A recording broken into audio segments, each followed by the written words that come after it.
RMC Politique, le journal du off. Bonjour Romain Cluzel. Bonjour.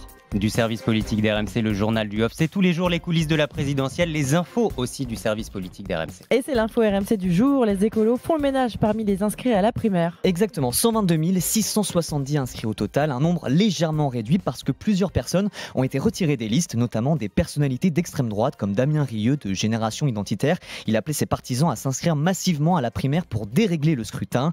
Le porte-parole du RN, Sébastien Chenu, s'était lui aussi vanté d'être inscrit pour voter Sandrine Rousseau.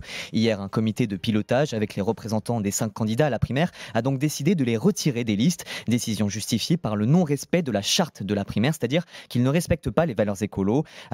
Avant ce filtrage au cas par cas, le prestataire qui organisait l'élection, Néovote, avait déjà retiré plusieurs centaines de personnes. La raison, elles n'ont pas respecté les règles d'inscription unique. Par exemple, certains ont utilisé une seule carte bleue pour plusieurs inscriptions. Quelques dizaines de personnes sont peut-être passées entre les mailles du filet, mais c'est infime vu le nombre total de votants, explique une cadre du parti. Reste à savoir ce que feront Damien Rieu et consorts. Le membre de Génération Identitaire affirmait il y a quelques jours être prêt à porter plainte s'il ne pouvait pas voter. Ce qui est sûr, c'est que cette primaire chez les Verts, c'est pas la meilleure affaire pour le portefeuille. Exactement. On ne couvre pas tout à fait les frais d'organisation, confie une membre de l'état-major de ELV. On n'est pas loin du compte, mais on va devoir compléter de notre poche. Pour rappel, l'inscription coûte 2 €. Il y a 122 000 inscrits. Je vous laisse donc faire le calcul. Ce qui coûte le plus cher de loin, c'est le fameux prestataire qui gère le vote.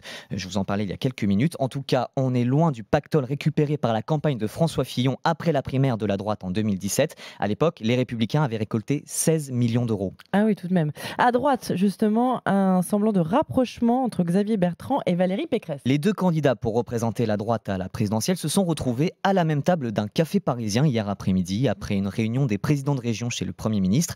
On les a déjà vus ensemble dîner il y a quelques jours à Nîmes avec les cadres LR. Cette fois-ci, Valérie Pécresse et Xavier Bertrand étaient pratiquement côte à côte, séparés par la présidente de la Réunion, Huguette Bello. Et quand on leur parle de cette proximité, les deux candidats répondent par l'humour. Nous ne sommes pas séparés par n'importe qui, commence la présidente de la région Île-de-France. Entre Valérie Pécresse et moi, c'est la réunion, embraye Xavier Bertrand, de quoi déclencher les rires autour de la table. Mais en attendant, aucune décision n'est prise pour départager les deux candidats.